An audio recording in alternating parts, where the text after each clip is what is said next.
Most developers think AI hiring is about skills. It's not, it's about signals, and if you don't understand the signals, you can be highly skilled and still get ignored. This is why many strong engineers feel confused. They are doing everything right from a learning perspective, but completely wrong from a hiring perspective. And this gap is increasing. Because the more people enter AI, the more hiring becomes selective based on signals, not effort.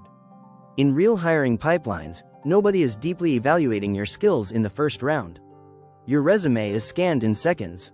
And what determines whether you move forward is not your knowledge, it's the signals you send. This is uncomfortable, but important to understand. Because if you optimize for deep learning too early, you may never even get the chance to demonstrate it. This is why many candidates feel unlucky. But it's not randomness, it's a filtering system they don't fully understand. Most developers fall into the accumulation trap. They keep adding more skills, more courses, more tools. But from a hiring perspective, they all look the same. There is no signal of uniqueness or readiness. And the problem is not effort. The problem is lack of differentiation. From the outside, everyone looks equally qualified. From a hiring lens, this creates noise. And when everything looks similar, nothing stands out. When experienced engineers review candidates, they're not looking for how much you know.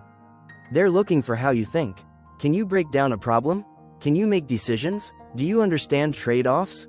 Because in real-world engineering, knowing things is not enough. You need to make decisions under constraints. Because real engineering work is ambiguous. And companies are hiring for how you handle ambiguity, not clarity. The strongest signal you can send is ownership. Not, I completed a project, but I identified a problem and solved it. That shift alone separates serious candidates from the rest. Ownership signals maturity. It shows that you are not just consuming knowledge, but actually applying it with intent. Ownership also signals accountability. It tells the team you can take responsibility beyond just execution. AI systems are full of trade-offs, and experienced teams care deeply about them.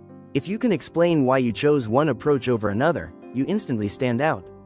And this is where many candidates struggle. They know techniques, but they don't understand when or why to use them. Trade-offs are where seniority shows up. Anyone can implement, very few can choose correctly. Most candidates talk about models. Strong candidates talk about systems.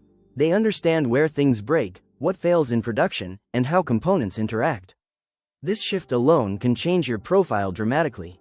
Because system-level thinking is rare and highly valued. And most importantly, it shows you understand boundaries. Where AI should be used, and where it shouldn't.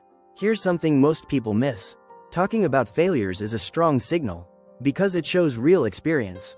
Anyone can show a working demo. Very few can explain what broke along the way. Failure is not a weakness in interviews. It's evidence of real experimentation. And real experimentation builds credibility. It also shows resilience. That you didn't stop at failure, you learned from it. In interviews, one question reveals everything. Why did you do it this way? If you can answer that clearly, you demonstrate real understanding, not memorization. Clarity in decisions builds trust. And hiring is ultimately a trust decision. Teams need confidence in how you think. Because unclear decisions create risk. And teams avoid risk when hiring. There are also negative signals. Resumes filled with tools but no context. Projects without clear problems. Generic descriptions that could belong to anyone. These don't just fail, they actively hurt your chances. Because these signals tell hiring managers one thing: this candidate may not be ready yet. And that assumption is hard to reverse. And once that impression is formed, it's very difficult to recover within the same hiring cycle. It's pattern recognition. Clear candidates move forward. Confusing candidates get skipped, even if they are technically strong. And this is why clarity matters more than depth initially. Because unclear candidates don't get explored further. They get filtered out early. This is why strong candidates sometimes get overlooked. Not because they lack skill, but because they lack clarity. The real shift is simple. Stop asking, what should I learn next?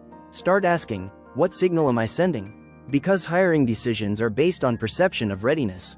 This is the mindset shift that changes everything. From passive learning to intentional positioning. And once you start thinking this way, your entire approach to projects and resumes changes. You don't need more projects. You need better ones. Projects where your thinking is visible.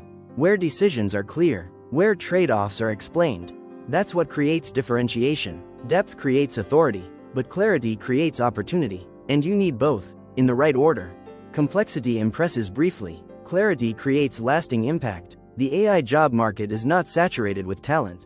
It's saturated with noise. If you understand how hiring actually works, you don't need to compete harder. You need to position smarter. That's the real leverage, not doing more, but being understood faster. And that's how you move from being overlooked to being seriously considered. Subscribe to build an AI-ready career.